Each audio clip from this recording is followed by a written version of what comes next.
Hey guys, it's time for the midweek lift, and today we're in Luke 15, which Rhonda Blomer writes about in our Words of Grace book. I'm just going to go wide view on this for a minute. If you look at Luke 15, it starts with the parable of the lost sheep, and you've probably heard this before. There's the 100 sheep, one runs away, he leaves the 99, goes to find the one. The parable of the lost coin, so there's a woman who's got 10 coins and loses one, she searches her house for it. And then there's the parable of the lost son. A man has two sons, but one says, hey, give me my money. He goes away, he squanders it, and then he comes back, and the father runs out to greet him and rejoices that his son is alive in his home.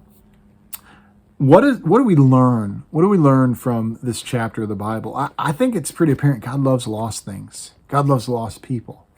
That doesn't mean he doesn't love those who are here, right? The parable of the 99 is not God loved the one who was lost more than the 99. So, no, what we're learning here is that when you're lost, God doesn't write you off. So if you know anybody like that, like somebody who's so detached from things that if they lose something, they don't want to bother looking for it because they're like, well, it's gone now. Or if they're detached from people so much that if they lose a relationship, they don't want to chase after it. Like a friend's like, I don't want to be a friend anymore. They're like, fine. And they just write them off. They don't want to pursue them because maybe it'd be too much effort emotionally, or in their mind, hey, that person's gone now, so what? They just don't look back, right? I don't want to say it's an unhealthy stance in life, but there's a detachment there that is maybe not, maybe it's protecting something deeper, protecting our own feelings. And God is willing to be vulnerable. Like he's willing to say, I care so much. As much for the one who's gone. I'm not going to be like, well, at least I still got 99. God's like, I care so much for the one that's lost that I'm going to stop everything and find that one.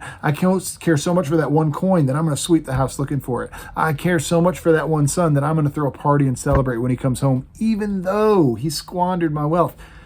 God loves things that are lost because once they're found, they're back in his possession. And when we're in God's possession, he can care for us the way that he knows we need.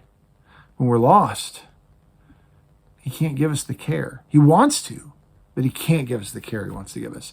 So, if you're like me and you were lost, but now you're found, rejoice.